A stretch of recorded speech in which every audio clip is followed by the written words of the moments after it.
Bismillahirrahmanirrahim. Assalamualaikum warahmatullahi wabarakatuh. Apa kabar semuanya? Semoga selalu dalam keadaan sehat dan semangat menjalani puasa pada bulan Ramadan ini. Alhamdulillah, pada kesempatan kali ini kita dapat bertemu kembali bersama saya Sipa Maulani Nisirah dari program studi pendidikan biologi. Untuk itu, saya di sini akan menjelaskan materi mengenai metode dan sasaran dakwah. Langsung saja kita masuk ke slide yang pertama. Nah, dakwah dalam Islam.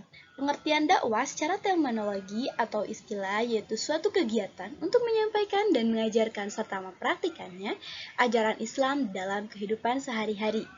Dakwah berkaitan sekali nih dengan retorika, diartikan sebagai seni untuk berbicara baik, berbicara jelas, berbicara kuat, berbicara teliti, dan yang pasti benar dan yang dicapai berdasarkan bakat alam seni dan kepandaian berbicara.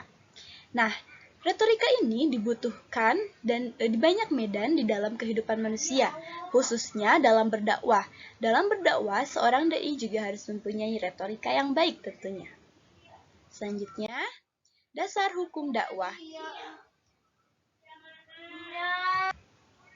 Dalam dasar hukum dakwah ini terdapat dalam Quran surat Al-Imran ayat 104 yang berbunyi A'udzubillahi minasyaitonirrajim Bismillahirrahmanirrahim wa takum minkum ummatun yad'una ilal khairi wa ya'muruna bil ma'rufi wa yanhauna 'anil munkar wa ulaika humul muflihun. Shadaqallahul azim. Yang artinya, dan hendaklah di antara kamu ada segolongan orang yang menyeru kepada kebajikan, menyuruh berbuat yang ma'ruf dan mencegah dari yang mungkar. Dan merekalah itulah orang-orang yang beruntung. Sudah sangat jelas ya, Allah memerintah kepada kita semua untuk menyerukan kebaikan atau kebajikan dan menjalankan perintah Allah serta menjauhi larangannya.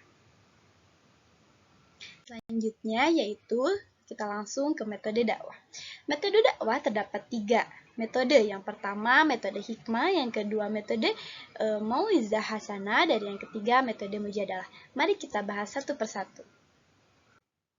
Yang pertama ada metode hikmah.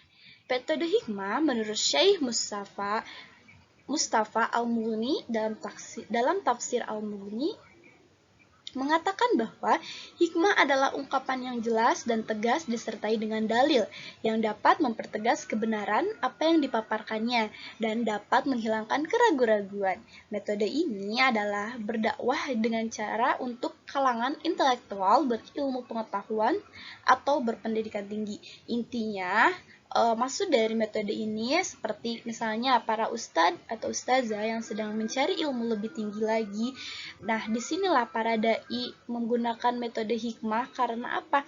Mereka perlu dengan disertai dengan dalil yang jelas dan mempertegas kebenarannya apa yang dipaparkannya sehingga tidak terjadi miskomunikasi. Apalagi yang berilmu atau berilmu tinggi itu pasti memiliki argumen yang sangat kuat sehingga kita harus jelas dengan dalil-dalil untuk mempertegas lagi apa yang sudah dipaparkan. Selanjutnya ada metode mauizah hasanah. Metode ini merupakan metode yang menggunakan hati dan dapat mengenai sasaran hati bila ucapan yang disampaikannya itu disertai dengan pengalaman dan keteladanan dari yang menyampaikannya.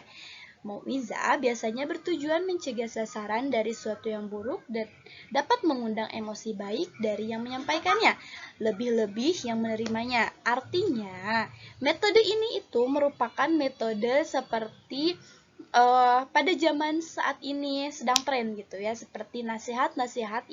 Isi dari metodenya itu nasihat-nasihat untuk mengajak supaya kita itu semakin bersemangat dan semakin konsisten dalam beribadah, seperti misalnya nasihat untuk terus beribadah dengan konsisten, nasihat untuk semangat menjalani kehidupan, dan lain sebagainya. Metode mauizah ini memiliki beberapa ciri, seperti nasihat yang berisi mencari keridhaan Allah, nasihat dan pengajaran yang dapat melembutkan hati serta memberikan kesan yang mendalam dalam hati. Nah, metode ini mengandung 2 unsur. Yang pertama, at-tagrib, artinya kabar gembira. Yang kedua, ada at-tarhib, artinya ancaman, yang artinya menunjukkan contoh teladan yang terbaik dan akhlak yang terpuji sebagai contoh untuk diikuti. Seperti yang sudah tadi saya jelaskan, bahwa metode ini merupakan metode mengambil hati para jemaah, atau misalnya isi ceramahnya itu, isi dakwahnya itu lebih ke mengarah langsung kena hati, lebih ke lembutan hatinya, lebih ke kabar gembira, atau misalnya lebih menunjukkan contoh teladan yang terbaik dan akhlak yang terpuji ya sebagai yang harus diikutinya. Nah, selanjutnya adalah metode yang terakhir, metode mujadalah. Metode ini merupakan metode untuk mengajak berdebat dengan baik tentunya. Apa yang disampaikan tetap dalam kesopanan dengan menggunakan argumen yang benar. Dengan demikian lawan debat tidak merasa kalah. Dan yang mengajak debat walau menang tetapi juga jangan sampai merasa menang dan hebat. Jadi orang yang mengajaknya pun jangan sampai dia merasa wah saya menang, saya hebat. Nah, jangan sampai seperti itu. Namun kembali lagi kepada tujuan awal, yaitu apa? Amar ma'ruf nahi mungkar. Artinya pada metode ini bukan berarti kita mengajak berdebat atau saling menyalahkan satu sama lain, tetapi di sini berdebat untuk menyatukan satu konsep atau satu pemikiran agar tidak terjadi miskonsepsi. Intinya amar ma'ruf nahi munkar. Oke, selanjutnya di sini kita masuk ke sasaran dakwah. Ditinjau dari segi etimologi, sasaran dakwah mad'u adalah bahasa Arab dari isim maf'ul dari fi'il madi, yaitu menyeru. Mad'u yaitu seorang yang menjadi sasaran dalam berdakwah, atau seperti yang kita sebut audiens, seperti jemaah atau orang-orang yang mendengarkan ceramah itu disebut mad'u. Nah, baik itu sebagai individu ataupun sebagai kelompok, baik manusia yang beragama Islam sekalipun tidak beragama Islam. Dengan kata lain, manusia seluruh yang ada di bumi ini itu disebut dengan mad'u. Oke, sasaran dakwah terdapat 3. Yang pertama terdapat 3 golongan. Yang pertama golongan cerdik, yang kedua golongan awam, dan yang terakhir golongan netral. Mari kita bahas satu persatu. Yang pertama, golongan cerdik. Artinya, golongan cerdik ini maksudnya cendekiawan yang cinta kebenaran dan dapat berpikir kritis, cepat, dan dapat menangkap arti persoalan. Metode dakwah yang paling relevan untuk mereka adalah metode hikmah, yaitu hujah atau argumentasi yang dapat diterima dengan kekuatan akal mereka. Artinya, golongan cerdik ini yang ketika seseorang berdakwah itu dapat diterima, dapat masuk. Jadi tidak perlu kebingungan, artinya ya orang yang kritis dan cepat tanggap.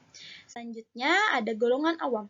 Golongan awam adalah golongan masyarakat yang belum berpikir secara kritis dan mendalam. Metode yang paling tepat untuk golongan ini adalah metode dakwah dengan mau'izah hasanah, yakni memberi keteladanan yang baik dari juru dakwahnya serta menggunakan bahasa yang ringan dan mudah dipahami. Seperti ini mah sudah umum gitu di kalangan masyarakat, karena ini merupakan yang paling sederhana ya, bisa mengikat hati para audiens. Selanjutnya yang terakhir yaitu golongan netral. Maksudnya adalah golongan yang kemampuannya di tengah-tengah antara golongan tersebut.